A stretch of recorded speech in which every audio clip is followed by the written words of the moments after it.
नमस्कार मित्रमैत्रिणींनो.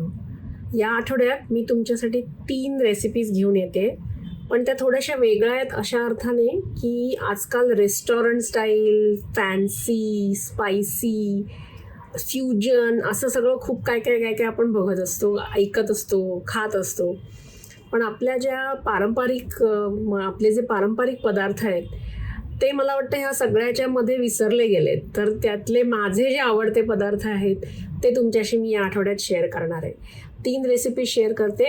आजची रेसिपी आहे चिंचगूळ घातलेली भेंडीची भाजी.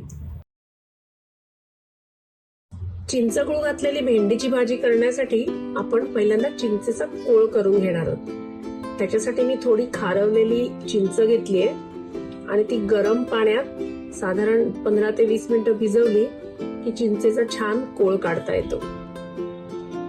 आता हा कोळ गाळून आपण भाजीत वापरणार आहोत. तेल तापल्यावर त्याच्यात मी घातली आहे मोहरी, हिंग आणि हळद आणि मग त्याच्यात घातली ही चिरलेली भेंडी. भेंडी घालून 2-3 मिनिटं छान मंद आचेवर परतून घ्यायची.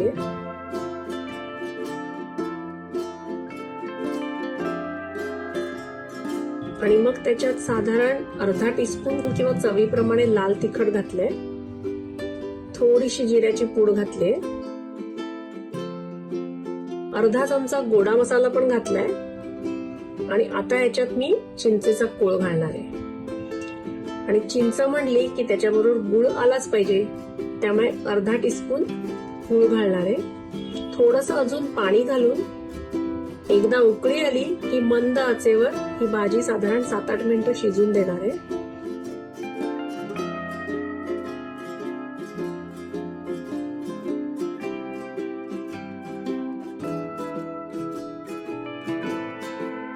भेंडी शिजत आली की त्याच्यामध्ये चवीप्रमाणे मीठ घालणार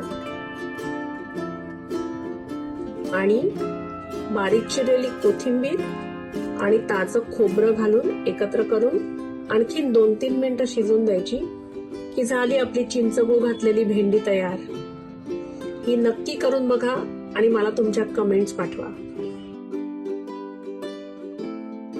आणि चॅनलला सबस्क्राईब करायला विसरू नका.